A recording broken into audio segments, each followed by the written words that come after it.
வணக்கம். பரபரப்பு மீடியா செய்திகளுக்காக நான் நிரோஷன். ஈரான் தற்போது பலவீனமடைந்துள்ள நிலையிலும் தமது ஆதரவு இயக்கங்களை வைத்து மீண்டும் ஒரு சுற்று போருக்கு தயாராவதற்கான அறிகுறிகள் தென்படுகின்றன. இஸ்ரேலுக்குள் தாக்குதலை நடத்துமாறு ஹமாஸுக்கு உத்தரவிட்ட ஈரான் அதன் மூலம் இஸ்ரேலை பலமுறை போருக்குள் இழுத்தது. காசா, மேற்கு கரை, லெபனான், சிரியா, ஈராக், ஏமன் என்று பல முனைகளிலிருந்தும் இஸ்ரேல் மீது ஈரானிய ஆதரவு இயக்கங்கள் தாக்கத் தொடங்கின. வழமை போல தமது ஆதரவு இயக்கங்களை இஸ்ரேல் மீது தாக்குமாறு உத்தரவிட்டுவிட்டு வெளியே இருந்து பார்த்து கொண்டிருந்த ஈரான் இம்முறை தாமே நேரடியாக குதித்தது. விளைவு 12 நாளில் போரில் உயர்மட்ட தளபதிகள், அணுசக்தி விஞ்ஞானிகள், அணுசக்தி மற்றும் இராணுவ கட்டமைப்புகள் என்று பலத்த இழப்புகளை சந்திக்க நேர்ந்தது. இஸ்ரேலின் தாக்குதல் ஒருபுறம் இருக்க, அமெரிக்காவும் ஈரான் மீது நேரடியாக தாக்க வெள்ளம் தலைக்கு மேல் போவதை உணர்ந்து கொண்ட ஈரான் போரை நிறுத்தி கொண்டது. இப்போது ஈரான் மீண்டும் ஒரு சுற்றுக்கு தயாராவது போன்ற தோற்றங்கள் காணப்படுகின்றன. இந்த புதிய சுற்றையும் வழமை போல தமது ஆதரவு இயக்கங்களை வைத்து தான் தொடங்குகிறது ஈரான்.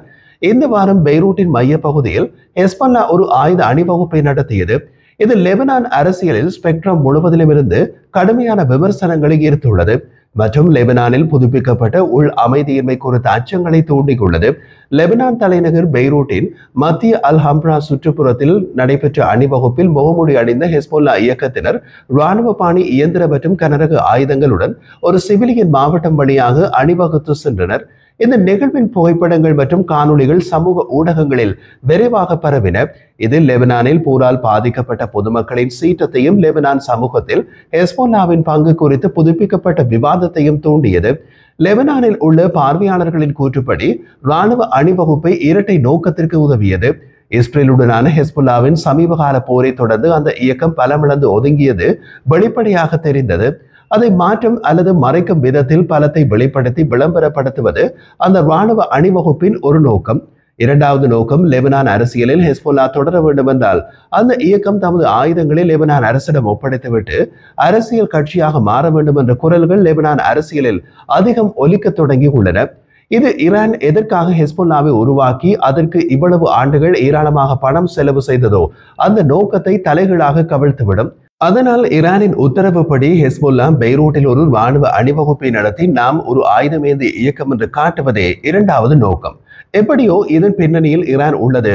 ஈரானின் உத்தரவு இல்லாமல் ஹெஸ்போல்லா ஒரு துரும்பை கூட எடுத்து போட முடியாது. அரபு ஊடகங்கள் லெபனான் ஆதாரங்களை மேற்கோள் காட்டி வெளியிடும் செய்திகள் பெரிய அளவிலான தந்திரோபாய மதிப்பீட்டின் ஒரு பகுதியாக ஹெஸ்போல்லா தனது ஆயுத கிடங்கின் பகுதிகளை குறைப்பது குறித்து உள் விவாதங்களை நடத்தி வருவதாக கூறுகின்றன. ஹெஸ்போல்லாவுக்குள் இப்படி ஒரு விவாதம் நடப்பதை ஈரான் நிச்சயமாக ரசிக்கப் போவதில்லை. அதனால் தான் ஈரான் ஹெஸ்போல்லா தலைமையை ஆயுதங்களுடன் வீதியில் இறங்குமாறு உத்தரவிட்டுள்ளது. லெபனான் வட்டாரங்களின்படி ஹெஸ்போல்லா தலைவர்கள் ஒரு காலத்தில் பெருமையாக கூறிக்கொண்டிருந்த தமது இராணுவ ஆயுத கிடங்கில் மாற்றங்களை செய்து அரசியல் அரங்கில் அதிக கவனம் செலுத்தலாமா என்று விவாதித்து வருவதாக கூறப்படுகிறது. ஹெஸ்போல்லா அமைப்புக்குள் உள்ள சில பிரிவுகள் கனரக ஆயுதங்களை குறைக்கும் அதே வேளையில் இலகுரக ராக்கெட்கள் மற்றும் டேங்க் எதிர்ப்பு ஆயுதங்களை போன்று தந்திரோபாய திறன்களை வைத்திருப்பதில் கவனம் செலுத்துவதற்காக கூறப்படுகிறது. அதாவது ஹெஸ்போல்லாவுக்கு உள்ள சில பிரிவுகள் பகுதியளவு ஆயுத குறைப்பை ஆதரிப்பதாக கூறப்படுகிறது. அதன் அர்த்தம் மற்றொரு போரில் நோக்கத்தை தவிர்த்து தற்பாதுகாப்புக்காக ஆயுதங்களை வைத்திருத்தல். ஹெஸ்போல்லா அப்படி ஒரு பாதையில் திரும்பினால் அதன் பின் ஹெஸ்போல்லாவால் ஈரானுக்கு எந்த பலனும் இல்லை. காரணம், ஈரான் தம்மை இஸ்ரேலிய தாக்குதலில் இருந்து காத்துக்கொள்ள இஸ்ரேலிய எல்லையில் உருவாக்கிய ஒரு பாதுகாவலன் தான் ஹெஸ்போல்லா. இஸ்ரேல் ஈரானை தாக்கினால் எல்லை பாதுகாவலன் இஸ்ரேலை தாக்குவான் என்பதுதான் இந்த சித்தாந்தம். ஆனால் எல்லை பாதுகாவலன் இஸ்ரேலை தாக்கும் நிலையிலா இப்போது உள்ளது. ஹெஸ்போல்லாவை நிராயுதபாணியாக்க அமெரிக்கா அழுத்தம் கொடுத்ததன் மத்தியிலும் இந்த ஆயுதம் இராணுவ அணிவகுப்பு நடந்தது. சிரியாவுக்கான வாஷிங்டனின் சிறப்பு தூதர் தோமஸ் பராக் லெபனான் அரசு மட்டுமே ஆயுதப்படையை பராமரிக்க வேண்டும் என்ற கொள்கைக்கு லெபனான் அதிகாரிகளை வலியுறுத்தியுள்ளார்.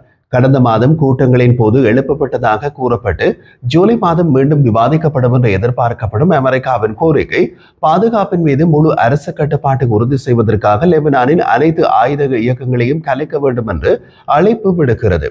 ஹெஸ்போல்லா முழு ஆயுத குறைப்பு என்ற கருத்தை பகிரங்கமாக நிராகரித்திருந்தாலும் பெய்ரூட் வழியாக வெளிப்படையாக ஆயுதமேந்திய மனிதர்கள் அணிவகுத்து செல்வது பல லெபனான் பொதுமக்களை அதிர்ச்சிக்குள்ளாக்கியதாக கூறப்படுகிறது.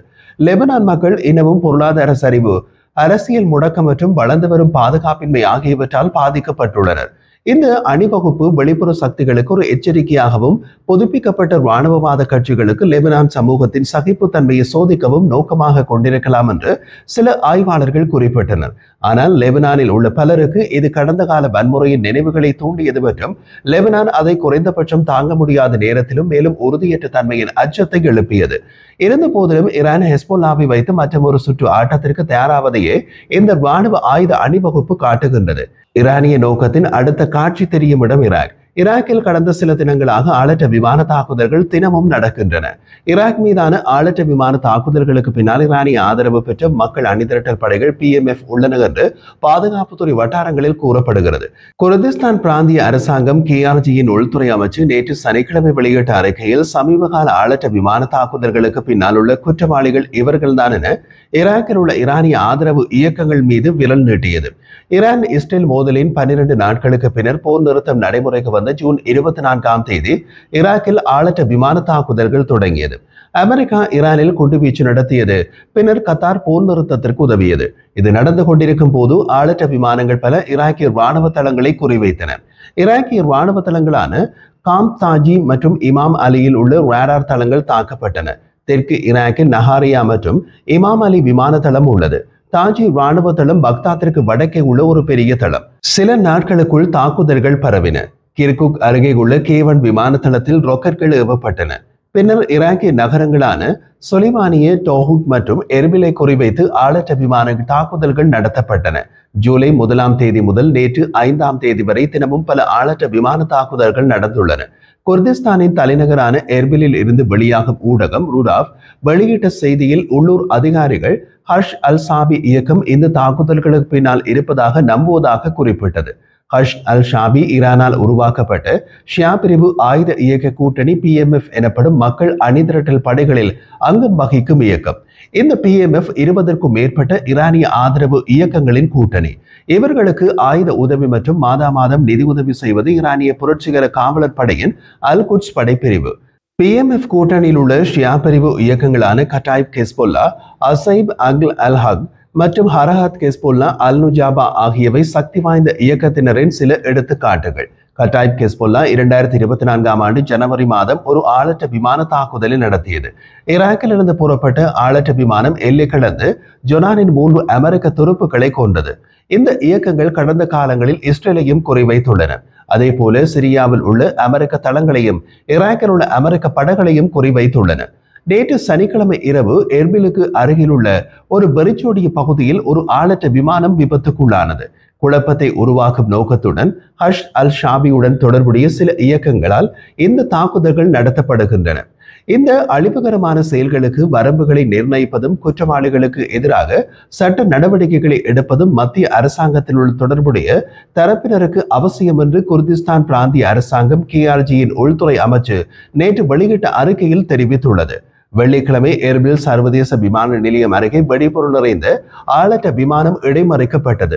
ஆனால் எந்த உயிரிழப்புகளோ அல்லது பொருள் சேதமோ ஏற்படவில்லை என்று குர்திஸ்தான் பிராந்திய பாதுகாப்பு கவுன்சிலின் ஒரு பகுதியாக இருக்கும் தீவிரவாத எதிர்ப்பு இயக்குநரகம் CTD தெரிவித்துள்ளது. ஈரானுக்கும் இஸ்ரேலுக்கும் இடையிலான 12 நாள் போரை முடிவுக்கு கொண்டு வந்த ஜூன் 24ஆம் தேதியிலிருந்து ஏராளமான ஆளற்ற விமானங்கள் மற்றும் ராக்கெட்கள் ஈராக் மற்றும் குர்திஸ்தான் பிராந்தியத்தின் வான்வெளியில் பறந்தன. அங்கு பல ஆளற்ற விமானங்கள் வீழ்ந்தன அல்லது இடைமறிக்கப்பட்டன. ஈராக்கிய அரசு மகிழ்ச்சியாக இல்லை. ஈராக்கிய அரசு இந்த வாரம் முழுவதும் அஷூரா யாத்திரை ஏற்பாடுகளில் மும்முரமாக உள்ளது. அஷூரா இஸ்லாமிய ஹிஜ்ரி நாட்காட்டியின் முதல் மாதமான முஹர்ரமின் 10வது நாளில் வருகிறது. ஷியா முஸ்லிம்களுக்கு ஒரு குறிப்பிடத்தக்க துக்க நாளான அஷூரா நபிகள் நாயகத்தின் பேரனான இமாம் ஹுசைனின் தியாகத்தை நினைவு கூறும் வகையில் ஈராக்கின் ஹர்பாலாவுக்கு புனித யாத்திரை மேற்கொள்வதன் மூலம் குறிக்கப்படுகின்றது. அந்த வாரத்தில் தினமும் தாக்குதல்கள் நடப்பது ஒரு தெளிவான திட்டமிடலை காட்டுகிறது. குர்திஸ்தான் ஒரு தன்னாட்சி பிராந்தியம். பக்தாத்தில் ஹஷ் அல் ஷாபி ஈராக்கில் சக்தி வாய்ந்த ஈரானிய ஆதரவு அரசியல்வாதிகளின் ஆதரவை பெறுகிறது.